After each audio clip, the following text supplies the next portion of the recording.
Dr. Gurrell, this was a question that came up during your presentation with the group.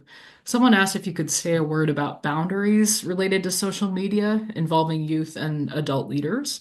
Of course, we all want to be where our young people are. That's at the heart of youth ministry, especially incarnational youth ministry. But there are also elements to be mindful of in our interactions anywhere, but maybe on social media in a slightly different way. Can you speak to that dynamic? Yeah, I think this is very contextual. And that's what's hard about this question is if you, for example, are the youth leader of a youth group that has 5 to 15 members and you know the guardians of those youth really, really well, and you've been in that community for a number of years and you have these, you've watched these young people grow up.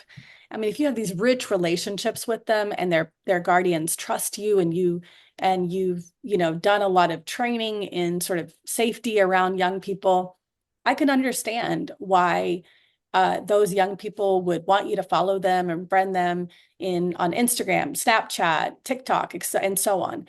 I generally allow youth to take the lead.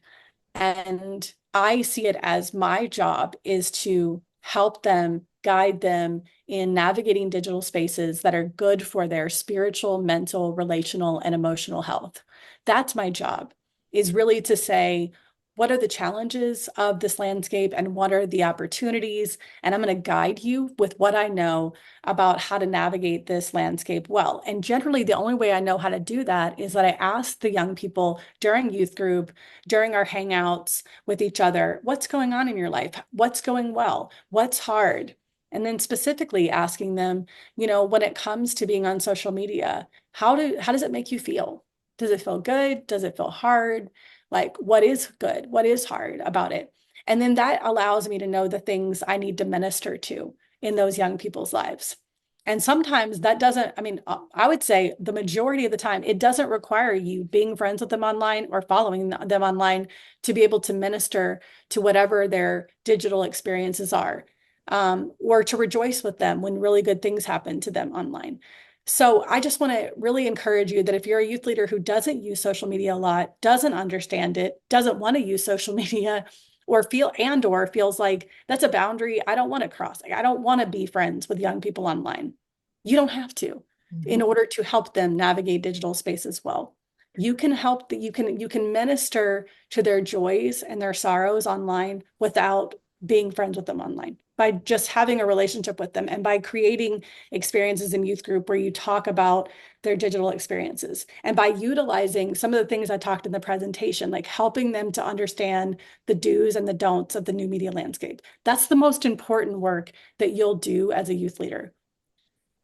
But if you are a youth leader who has these really rich relationships with young people and they want you to see their TikTok videos or YouTube videos that they created, and they're like, Angela, follow my channel. Like, I don't think that's wrong for you to follow their YouTube channel or follow them on TikTok because you care about this young person and they've created stuff that they want to share with you.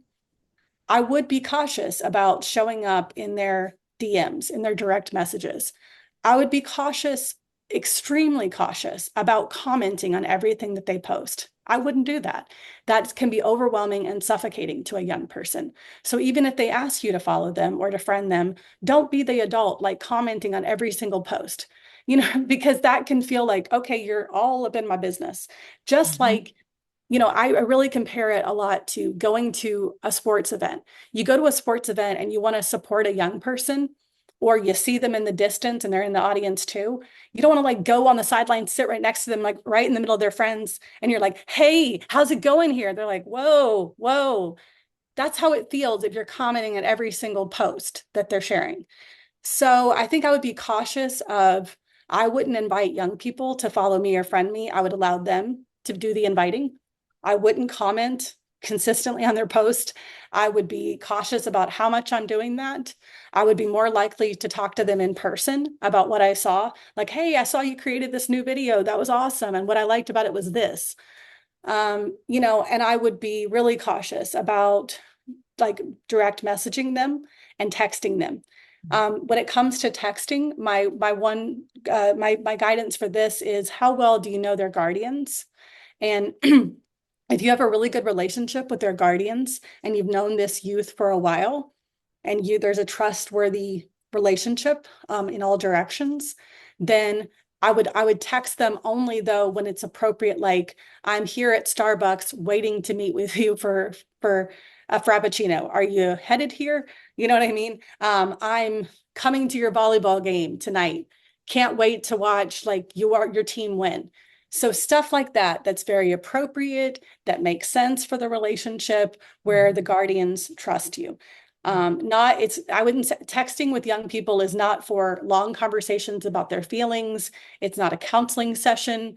It's not a place where they yeah, tell you all about their life and you tell them all about yours. It's a place for quick, hey, where, the sorts of examples I gave. And if it Logistical. starts to turn into that, Yeah. I would encourage you to say, you can meet with me at such and such time and place like, and I'll check in with your such and such Mhm. guardian about that if you want to talk further about this.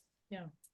The- It's so important to remember in all of these boundary conversations, context matters, right? But also that there is a natural power differential here, Mhm. and that it is on the leader to name the appropriate boundaries because That's the right. youth won't know Mhm. necessarily. I mean, they're smarter than we think on some of these things, but it is up to the adult to name and claim what is appropriate space and what is Mhm. not, and to hold oneself accountable to that kind of stuff. Yeah. And it seems like there can be even more potential for concern when it's just like having a closed door conversation with a youth, right? No one That's knows what's right. happening there. And that's the same thing if you're going phone to phone, Mhm. no one else knows what's happening there. So it requires intentionality and care, I think. Yeah. Yeah. And that's where you can say if they start to open up with you about their life, I'm I'm hearing you say this and and I feel sad that you're saying this. I don't wish this for you. And I think I don't want to have this conversation through text. I'd love for you to set up a time for it to come to my office Yeah. or to meet after youth group Yeah. or to meet after school if I Yeah. talk to your guardian and they say it's okay. And so, yeah, you're just safeguarding yourself so that it doesn't spiral into a conversation you weren't expecting. Right. Um, yeah. Yeah. That's very helpful. Thank you.